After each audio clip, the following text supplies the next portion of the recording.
Everyone, stop your pie war! I have something to say. Please! My 8-inch Abe wants to talk to you. He's in my pants. Come on, everybody! Let's go out behind this building and I'll show him to you. Say what? Conceptually, the idea of clones has always been something very fascinating to me. The idea of someone being you, but also not being you, is just inherently a bit terrifying in my opinion.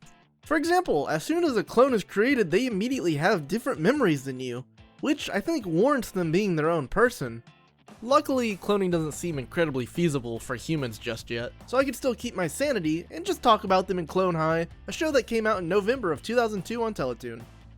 We here in the States got it a year later on MTV though.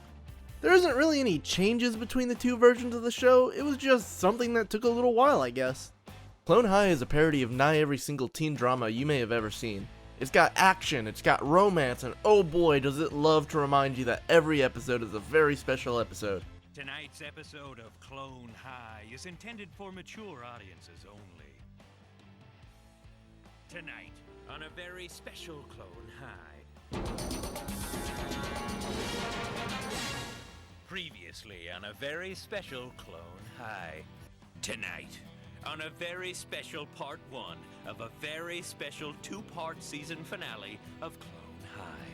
The show does, however, do its premise justice just by the way it executes everything. I can't remember the last time I've enjoyed an adult comedy that's just an adult comedy as much as I did Clone High. The show follows 5 clones from famous historical figures as they go through high school. We have Abraham Lincoln. Abe, I think you're bleeding. Not now. Joan of Arc. All I'm saying is, a girl is interested in me, and I'm not going to ignore it. Abe, I want you. You want me to what? Cleopatra. If you pass that burning sensation to another guy. Look, Abe, I'd like nothing more than to let you feel me up like you were my dentist. But I care too much about our future together. Back up. What dentist? Dr. Tucker? All that matters is you, is us, is now. John F. Kennedy. Hark! That sounds like the gentle knock of a vulnerable teenage girl. You're wet. Allow me to draw you off. With my pants! And even Check Gandhi. this out. I have this ass-kicking idea for the film fest. It's about these 2 cops, and they're different, but in many ways, they're the same. It's starring me, and check this out. It's starring you. No. See, it's 2 different cops from 2 different precincts learning to fight crime together as buddies. Please go away. Check this out. You play Leon Black, and I'm Tandoori Jones. And you won't believe what it's called. Black and tan. Black and tan. High five. Racial pride. And those are just the clones that make up the main cast. There are also a lot of side characters in the show, all for the purpose of just having a comedic moment based on their original counterparts.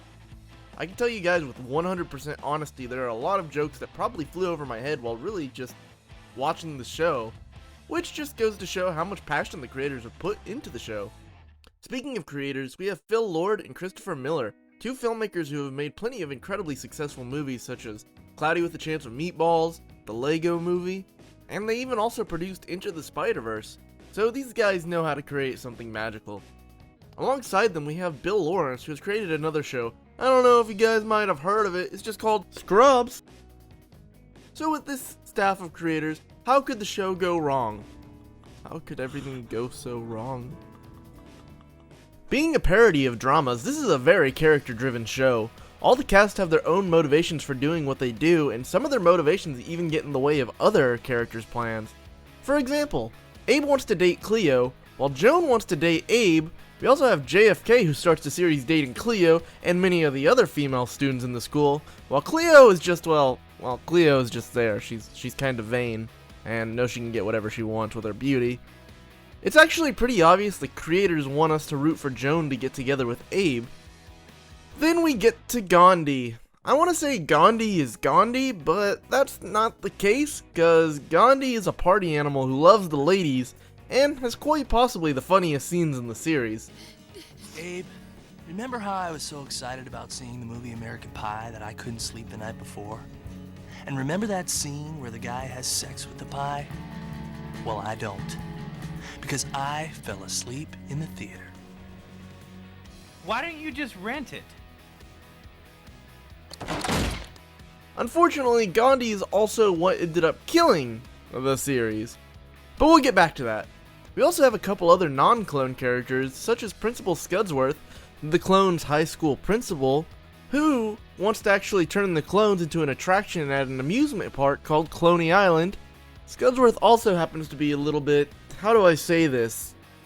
Batshit insane is probably a good way, I suppose. Figures that you may be completely insane. Blasphemy!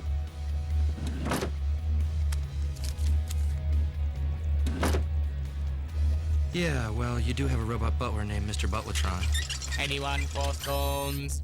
Why, creating a mechanical British servant is no more eccentric than the tie you're wearing. Morty Wesley. We also have Mr. Butlertron. As you could see in the last clip, he's a mechanical butler that most of the students actually favor over the principal. He doesn't seem to have any ulterior motives besides calling everyone Wesley, and he just seems like a chill character. Overall, pretty good guy. And the last reoccurring characters we normally get to see is the shadowy government figures. They actually want to have the clones turn into some sort of warriors for them. Now, the reason that they're sending them to high school for that purpose, I have no idea. I mean, I don't remember getting any Spartan training in high school, but I didn't pay attention that much when I was a kid either, so who knows? Maybe it works. An interesting dynamic between Scudworth and the shadowy government figure is actually Scudworth works for them, but they don't know he has plans to steal the clones away for his amusement park. In fact, if they ever find out, they'll kill him, which makes it really interesting how he gets away with all his schemes and plans throughout the series. Another thing that gets really fondly remembered about this show is just how many guest stars it had. We had Jack Black, Marilyn Manson, Michael J. Fox, and many other characters, some of which who even played themselves on the show. Hell, Marilyn Manson even wrote an original song for one of the episodes. Hello, rice. 3 to 5 of vegetables and 4 of fruits is best. Their antioxidants and fiber help you to digest. And speaking of songs, the soundtrack for this series definitely lets you know it came out in the early 2000s. Everything just has that sort of 2000s vibe to it, you know, All American Rejects, Simple Plan, the emo-ish feel. Which is something I didn't know would speak to my heart as well as it did, but here we are. I guess young Stuffy just really loved that type of music. Unfortunately, even though the show had all of that cool stuff going for it, that generation of viewers didn't really care about the show too much. But that's fair, it did only have 12 episodes, so people didn't really get too much of a chance to get into it. But why did it only have 12 episodes? Well, let me tell you a story. Way back in January of 2003, on the anniversary of Gandhi's assassination, a group of protesters gathered together in a hunger strike protesting the series due to the fact of how it portrays Gandhi. Which, I don't know if you guys know this, but starving yourself outside of a television station seems to be a pretty good way to get attention for your cause. This combined with the show's mediocre ratings caused the higher-ups at Teletoon to just cancel the series. And it's really sad because the creators were trying to do their best to find an alternative way to save the show, such as removing Gandhi from the cast, or even revealing Gandhi wasn't actually Gandhi and was Gary Coleman's clone. Alas, it didn't work, and we never got a conclusion to the worst cliffhanger in the history of television.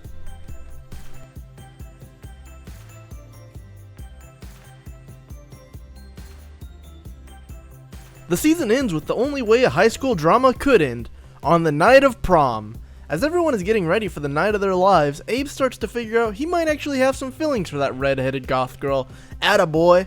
Maybe my mouth is broken? You're in love with Joan. But oh no, at the same time, Joan has given up on her crush for Abe. So when Abe finally goes to confess to her, he finds Joan in bed with JFK. As that's all going on, the secret government I was telling you about earlier finds out about Scudworth's plans, so they come to kill him and take the clones away. But don't worry, the prom is conveniently in a meat locker, so Scudworth ends up freezing all the clones and the shadowy government to death. I mean until he thaws them out. Psst, he never thaws them out. And that's how the series ends. And how I had to deal with a stupid cliffhanger for years. And now you guys do too. You're welcome. The creators obviously still want to get Clone High back if possible with cameos for they have in other works such as Spider-Verse, where we have a billboard showing Clone College, and in the Lego Movie, where they have the same VA voice, Abraham Lincoln. And I really feel like Clone High would do a lot better these days, so who knows, maybe one day we will get the show back.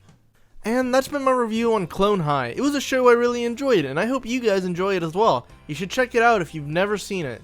And if you like this video, why not leave a comment, subscribe, and maybe even like. That's not the order that's supposed to be set in. Anyways, bye.